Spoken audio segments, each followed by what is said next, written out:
Hi, everybody. My name is Jerry Wise. I'm a life, relationship, also a business coach. And I use family systems theory to help people in their recovery, particularly. And this video is part 4 of recovery from narcissistic family rules. And there are 16 family rules. You can find that video in my playlist. And also this is part 4, which is rules 10 through 12. Please check out my website. You'll find that down below in the description. The first rule I'm talking about today, rule number 10, is in a narcissistic family, no one is forgiven. Problems, issues are not resolved and does not happen in a narcissistic family.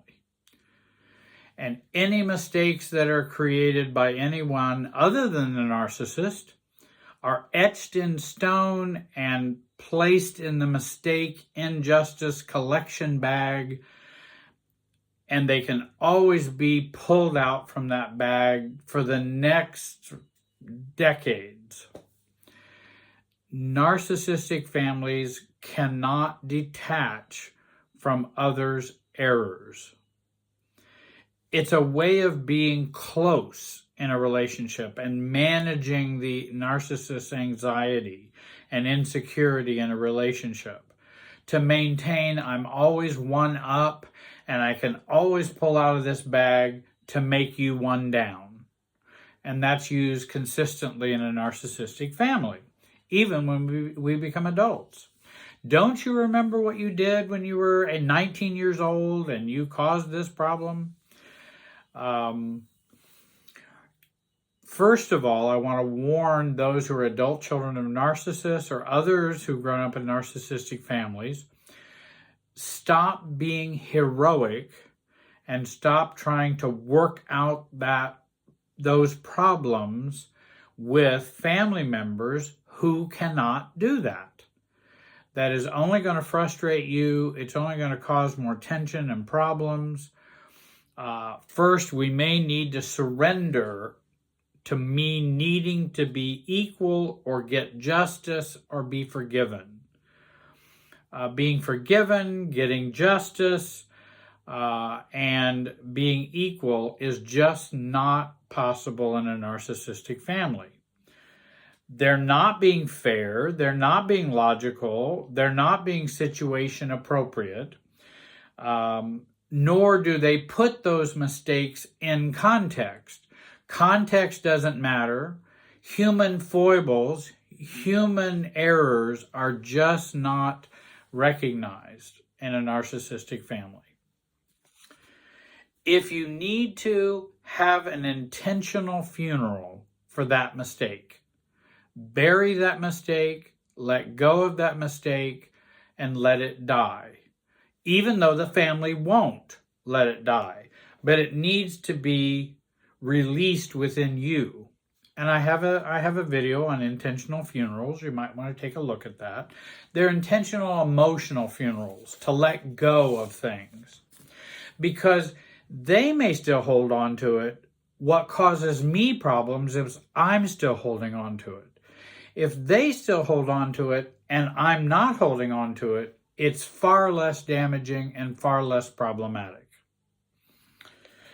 We may want to learn some good responses when our old mistakes are brought up time and time again. Gosh, Dad, I don't remember it that way. And move on. Hey, Mom, that was an awful long time ago. Sounds like you're still struggling with that, but I don't struggle with that anymore. Hey, it sounds like it still bothers you, sis. I'm sorry to hear that. That was 10 years ago, and you may want to talk to somebody about that. And you notice, I believe I did say those things to you back then. But I remember the context being quite different and that than the way you remember it. I guess an apology will never be enough. And I was hoping to have a good relationship with you, or a better relationship with you in the future. Hey, where would you like to go eat? And if we're accused of, well, if you hadn't pushed Dad to divorce 25 years ago, our family might still be together. Well, guys, I'm not sure it was quite that simple or so black and white. Does it bother you still? Well, yes, it does. Well, it doesn't bother me. And I'm sorry, it just doesn't bother me anymore. That was a long time ago. I don't have the ability to help you to get over that. I wish I did, but I don't. The reason why I talk about these kinds of responses, which you may or may not say to the actual person, I like having those responses because it changes my neural pathways, whether I say that to them or not. I like to use those responses to begin to change my brain. And if you were told, well, you were always a troubled kid, you were just so disruptive in the family. Now, by the way, I'm now whatever years old, 50, 60 years old or whatever, and that still comes up. I may want to respond or at least think through the neural pathways of responding this way. I agree I had issues, but it wasn't my character or intention as a kid.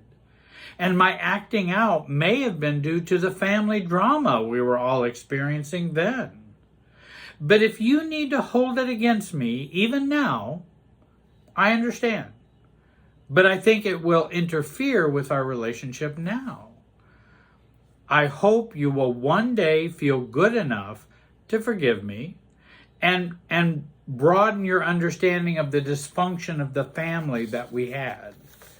If you can't do that, I accept that, but I'm going to move on. And so I'd rather not talk about it again.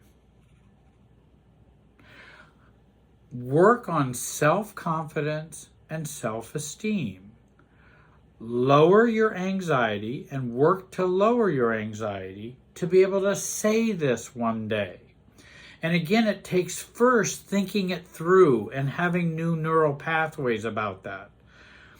I want to live in a matter-of-fact relationship and anxiety level. It's matter-of-fact. I want a matter-of-fact relationship, even with someone who's kind of toxic. I want a matter-of-fact relationship. If they get too intense, then I need to exit. I want to live in a matter-of-fact anxiety. That did happen, but I do see it differently.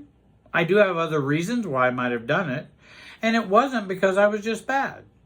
There were lots of things going on at that time. So beginning to learn new neural pathways, and that's what I work on in working with clients, and that was what my associates help clients to work through.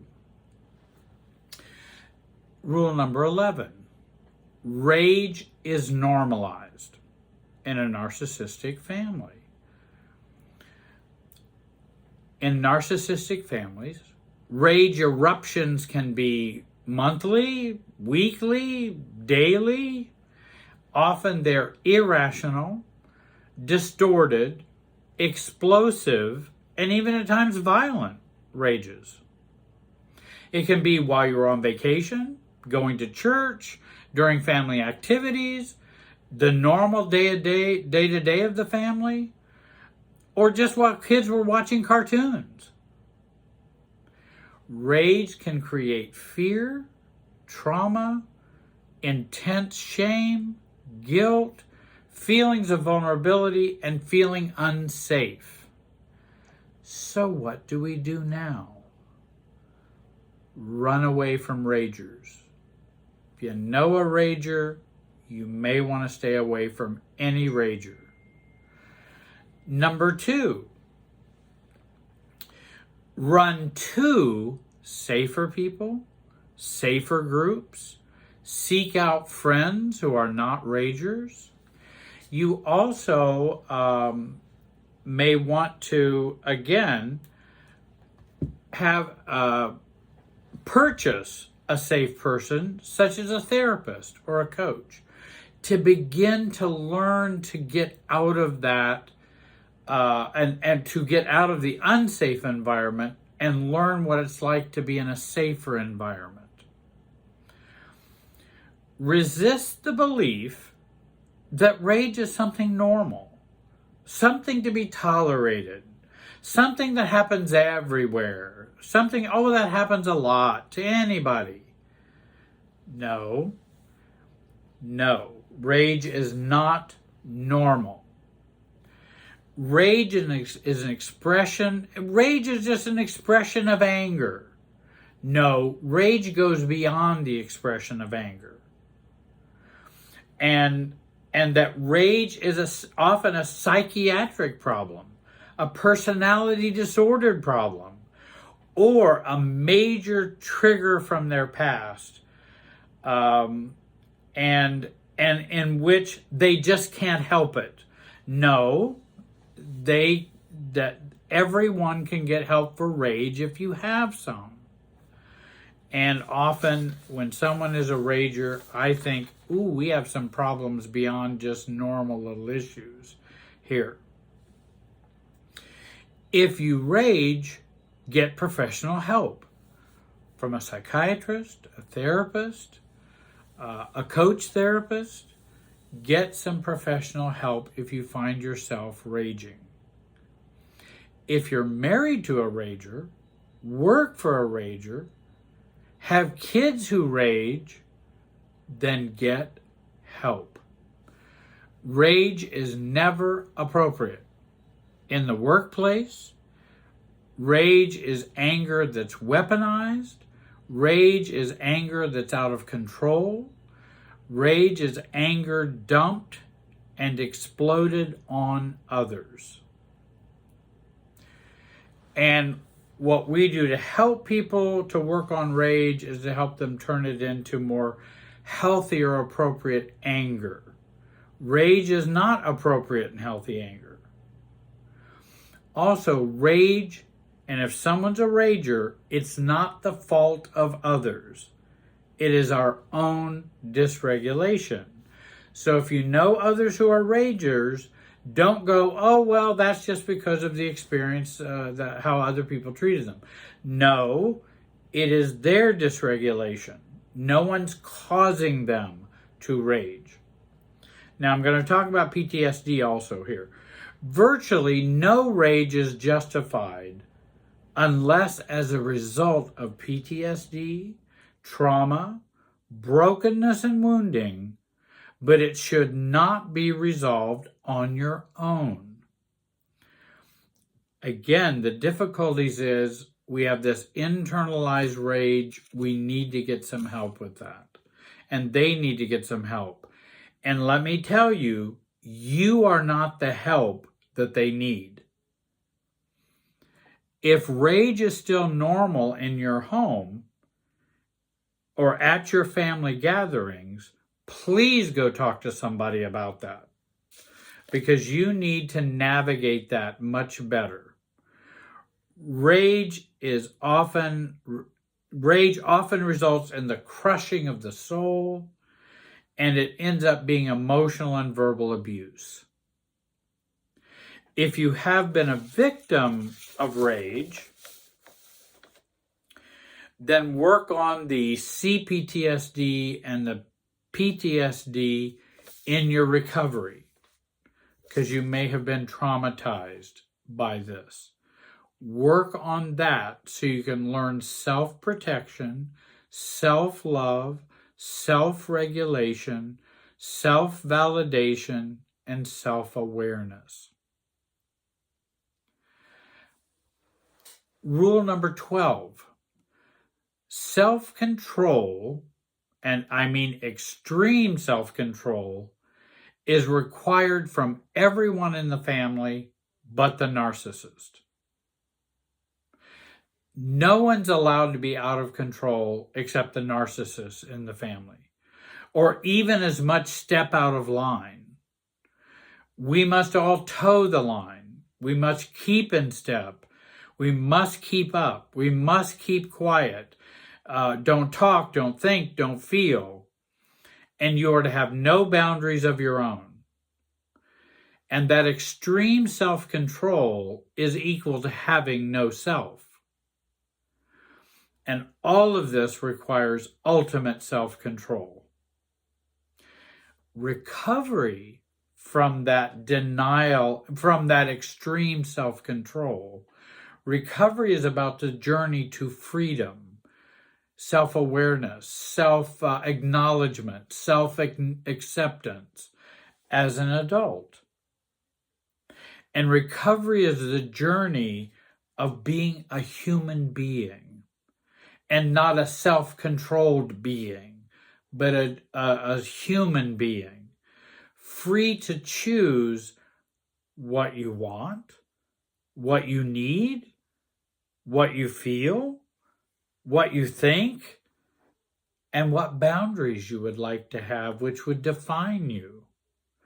I would recommend the books Inner Bonding by Margaret Paul.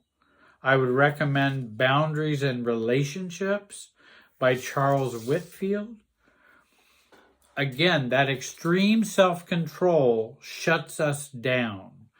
Recovery is about turning us back on and allowing ourselves to be. We may need to get some help and work with that. There are also, if you want to write to me, I can write to my email. I can send you a list of readings that you can do about undoing some of that extreme self-control that we've had to have. I want to thank you for joining me today. I'll continue on the rules for a narcissistic family and recovery from those. Thank you for watching. Have a great day and be wise.